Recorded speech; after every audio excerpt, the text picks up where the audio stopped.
Today's leading news stories focus on a crisis of leadership at the highest levels of Israeli government, as former President Katsav threatens to plead not guilty to charges of sexual harassment of his female employees. Also, we take a look at the overall impact of the largest civilian national defense drill ever carried out in Israel. And then we hear from Mark Regev, the Prime Minister's spokesman, who responds to the discovery of 6,000 more centrifuges in Iran, further implicating their nuclear capability. And we'll discuss frightening news from this neighboring country that repeatedly calls for Israel's destruction. Stay tuned for my biblical perspectives on these issues and suggested prayer points right after IBA's English news.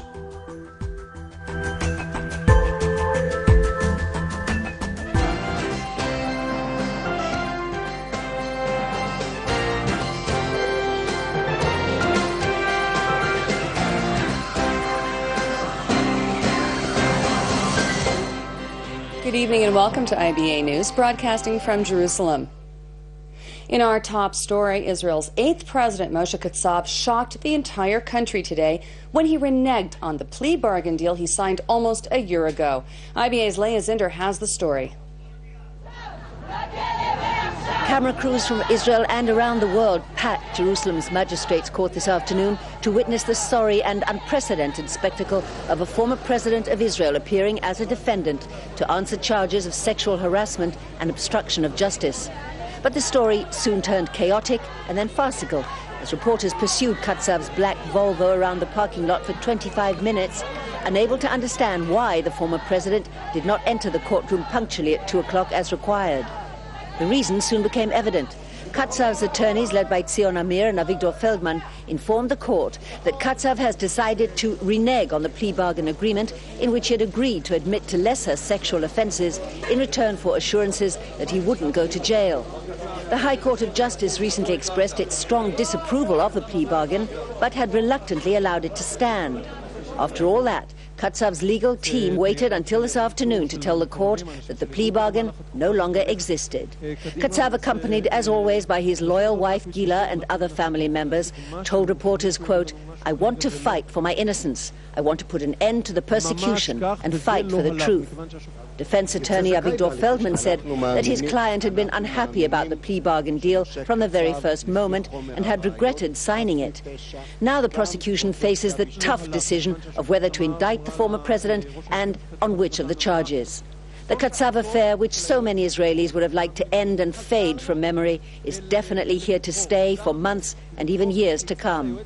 And almost lost in today's courtroom drama was the tragedy of the women the former president allegedly victimized, and the tragedy of Moshe Katsav himself, who arrived at an immigrant transit camp in Kiryat Malachi as an 8-year-old boy, went on to become its youngest mayor, its first university graduate, and eventually president of the state. All that has ended in disgrace, at least so far, and what's left for him, said a friend, is to keep on fighting. Leah Zinder for IBA News.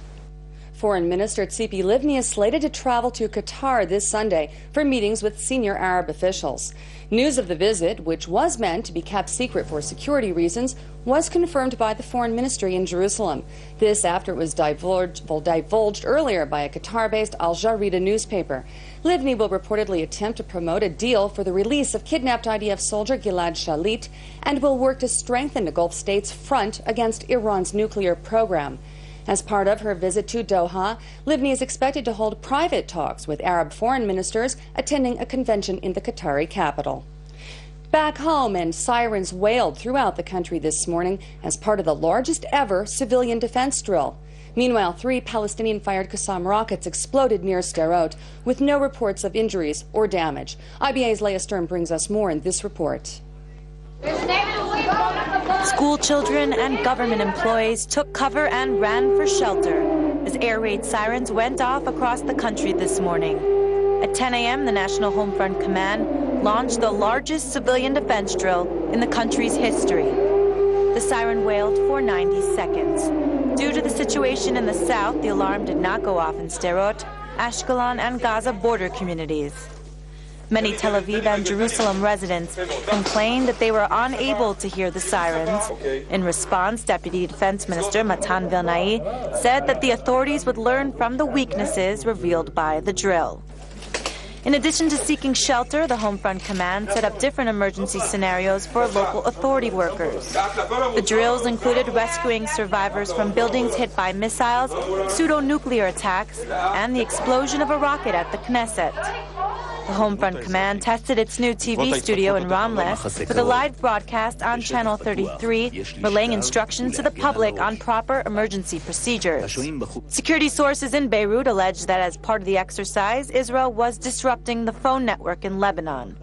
Defense Minister Ehud Barak reiterated that today's drill was just that, an exercise in preparedness. He said that the local authorities have a crucial role in the public's ability to withstand a possible attack on the home front. This is Leah Stern for IBA News. Iran today celebrated National Day of Nuclear Technology, commemorating the April 2006 anniversary of the first time the Islamic Republic succeeded in sufficiently enriching uranium for nuclear fuel. Iranian President Mahmoud Ahmadinejad marked the occasion by announcing the installation of some 6,000 new centrifuges at the Natanz nuclear facility. The latest move by Tehran continues to defy calls by the United Nations Security Council and the international community to halt nuclear development. Government spokesman Mark Regev told reporters that it is totally unacceptable for Iran to possess nuclear capability. Unfortunately, the extremist rhetoric of the Iranian leadership is only matched by their extremist and dangerous behavior. The aggressive nuclear program of Iran just must be stopped. The international community must send a very clear message to the leadership in Tehran.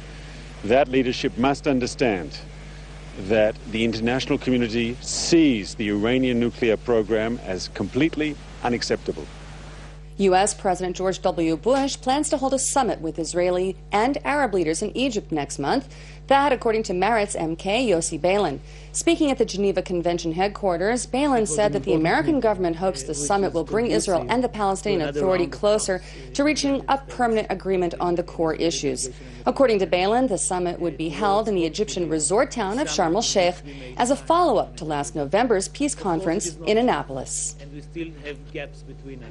The Palestinian people are ready for an historic agreement based on international decisions that will allow a Palestinian and Israeli state to coexist side by side in peace and stability. That, according to Fatah leader Marwan Barghouti, who is imprisoned in Israel for the murders of 5 Israelis during the Second Intifada. Barghouti called for peace in a letter he wrote, which is set to be read in public at a Peace Now rally in Rabin Square tonight. The demonstration will commemorate the 30th anniversary of the Peace Now movement. Joining us now in our Tel Aviv studio is Musi Raz, an activist with Peace Now. Musi, welcome. Good evening. When Peace Now was founded 3 decades ago, it was then considered a criminal offense to hold talks with the Palestinian Liberation Organization. All of that has now changed. Does Peace Now take any credit for this tremendous change in government policy?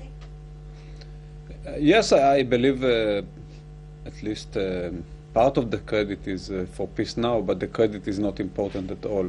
I would say that we managed to mobilize or to achieve just part of our goal. We wanted to achieve peace treaties between Israel and Palestine, between Israel and Syria, between Israel and Lebanon. I would say that in the mind of the people and in the mind of the majority of the people in Israel, in the mind of the majority of the leaders in Israel, the Prime Minister, the Defense Minister, the Foreign Minister, we won. But on the ground, we lost. On the ground, still, settlements activity is going on. The government refused to talk to the Syrians. The government refused to talk about ceasefire with the Palestinians. The checkpoints are still exist, and so on and so on. So we have a lot to do.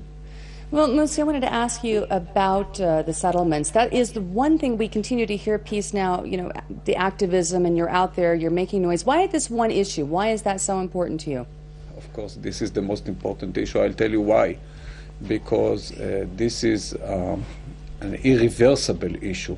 The fact that we had now 500,000 people live on the lands that were occupied to Israel in 1967 yes, part of them in Jerusalem, but about 300,000 in the West Bank, Gaza Strip, and the Golan Heights is a kind of the biggest obstacle for peace.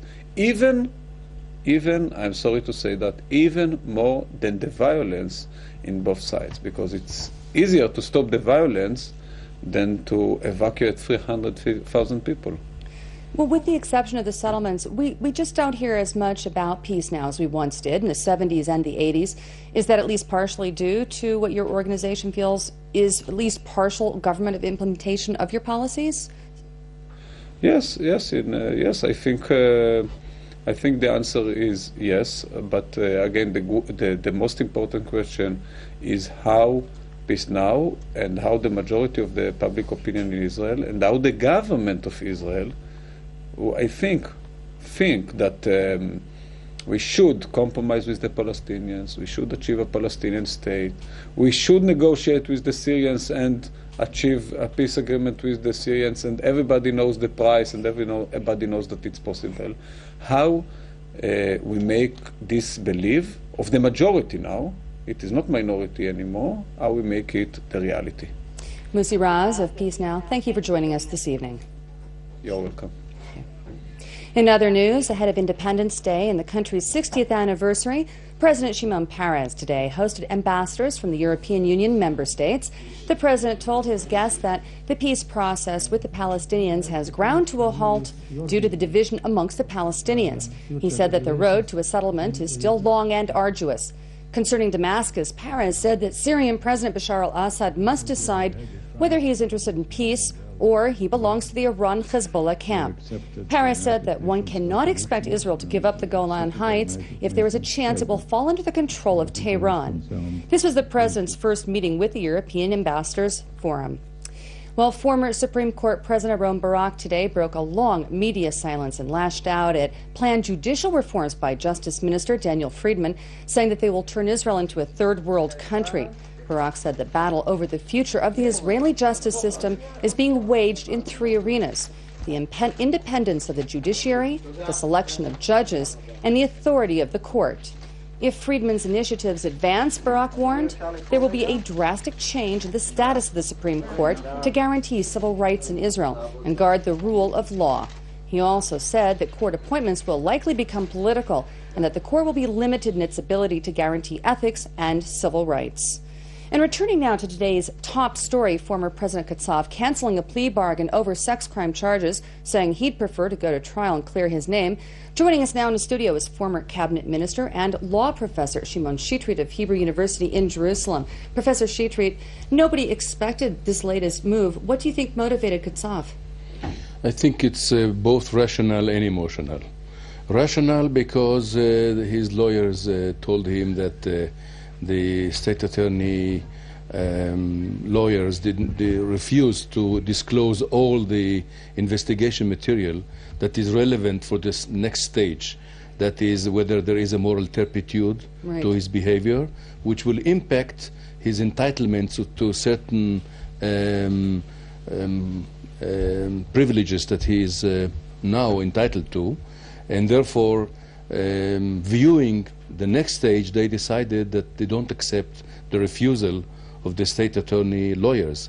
And I would say that the move has come because of what they were fearing about the next stage, and perhaps they decided from a rational point of view to go ahead and decide to cancel the plea bargaining. But I think that his intervention, the former president, looks very emotional. Now, in the plea bargain deal, Katsav already pled guilty to some of the lesser charges. If this does go to trial, which it will, can the prosecution now charge him with additional offenses? Once the plea bargaining is cancelled, then everything is open. But I don't assume they would try to charge him with things or offenses that there are not enough evidence to support it. So, but that was part of the negotiating process. He was originally charged with a really large number of offenses. But at that stage, it was before they argued about the weakness of certain points of evidence, and therefore I don't expect the original or the amended charge will be the same like the original, but rather more of the same of the amended one. Where does Attorney General Menachem Azouz stand in all of this? He was, of course, heavily criticized when he negotiated that plea bargain. It causes embarrassment to everyone, I think. It causes embarrassment to the Israeli public. We have gone through such a long process of plea bargaining, Supreme Court discussion, and a very long decision of the Supreme Court upholding the plea bargaining. Now discussion and some kind of an argument about the disclosure of certain investigation material. And now this dramatic move of cancellation of the plea bargaining, it's very embarrassing. Now, this case has already dragged on for over a year, and it could potentially carry on for several more years. Several more years at least. Well, one must ask, who's footing the bill for this? Is this coming out of Katsav's pocket? Does he have supporters? No. Who's paying for this? No. If he is acquitted, it's a question if he can ask for money for because it's not related to his job. Normally, you can ask for refund when you are acquitted after a trial if it relates to your job, to your official function.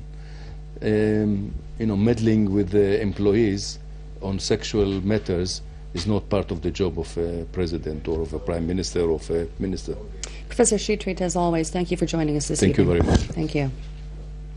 In other news, Holocaust historian Saul Friedlander has been awarded the 2008 Pulitzer Prize in the general nonfiction category for his book, The Years of Extermination, Nazi Germany and the Jews, 1939 to 1945. One of the country's most respected historians, the 75-year-old Israel Prize laureate, has written numerous books on the Holocaust. The Pulitzer includes a monetary award of $10,000.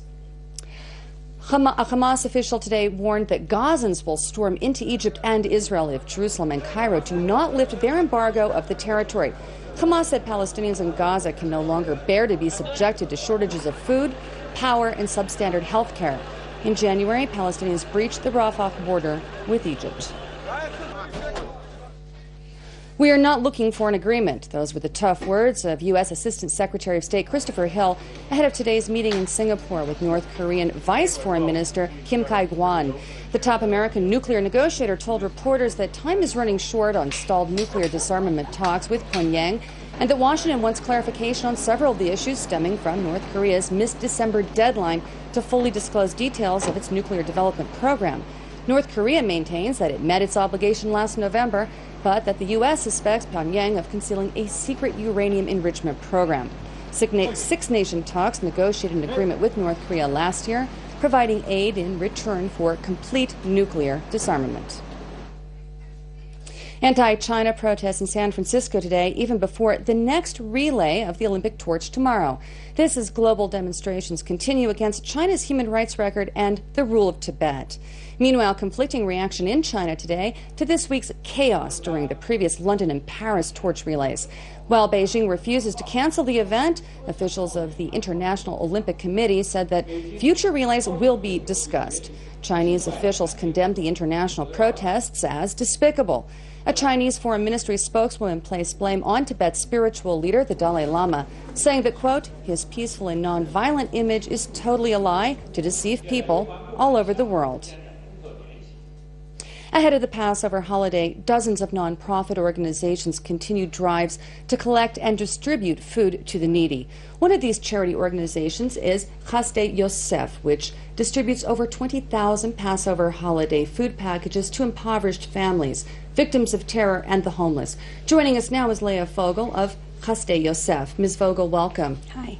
Chasdei Yosef is an organization that works year-round to help people out of the cycle of poverty. Tell us briefly about your projects. Well, we have many projects that work throughout the year. Most of them are based in Jerusalem. We have a soup kitchen, 2 branches now. We opened a new one recently in the Kiryat Yovel neighborhood, and our senior one that's in Bukharim. It's been open. Our soup kitchen's been open for nearly 25 years. In addition to that, we have a program, an after-school program for children at risk, where we help them with their homework, feed them a hot meal, and give them enrichment activities. Additionally, we have a professional training center for women in financial distress, where we train them for a profession and they can actually help them out of the cycle of poverty. And then comes our big one, which is our Passover campaign, Kimcha de Pescha, which covers the whole Israel. Now, your charity was originally named for Rabbi Yosef Eliyahu Deutsch. Can you tell us briefly who he was? Sure. He was an Israeli businessman. He lived in Jerusalem. He was very well known. At the time, he would go around in the streets and collect the homeless of Jerusalem and invite them into his home, feed them in his house, and really look after them in a very personal manner. Unfortunately, he passed away quite young at the age of 60 in 1983. And his sons decided that this beautiful legacy of giving couldn't be laid to rest with their father.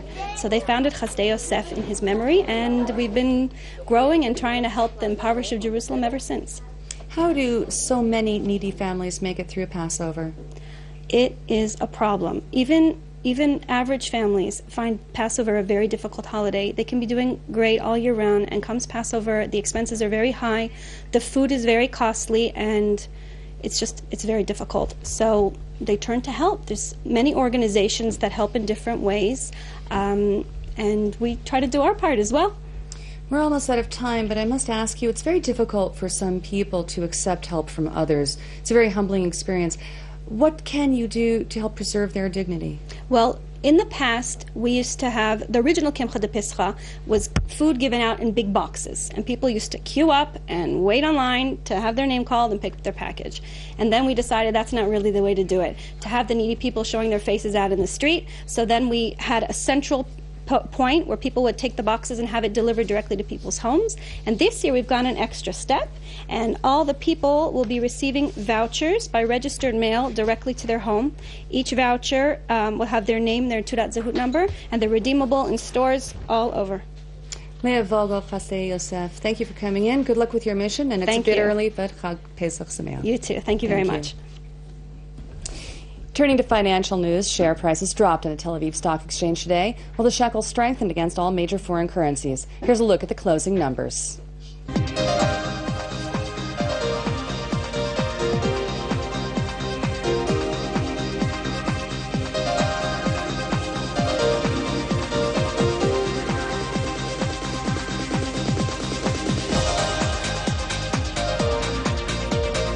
The IBA weather team says we can expect a rise in temperatures tomorrow under clear to partly cloudy skies. Here's the forecast at home and abroad for the next 24 hours.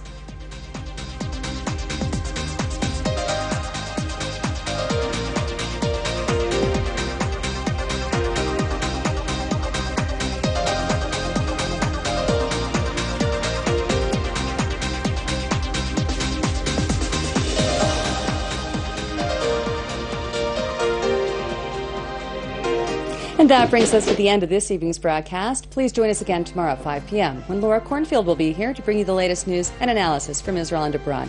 Thanks for being with us this evening, and shalom from Jerusalem.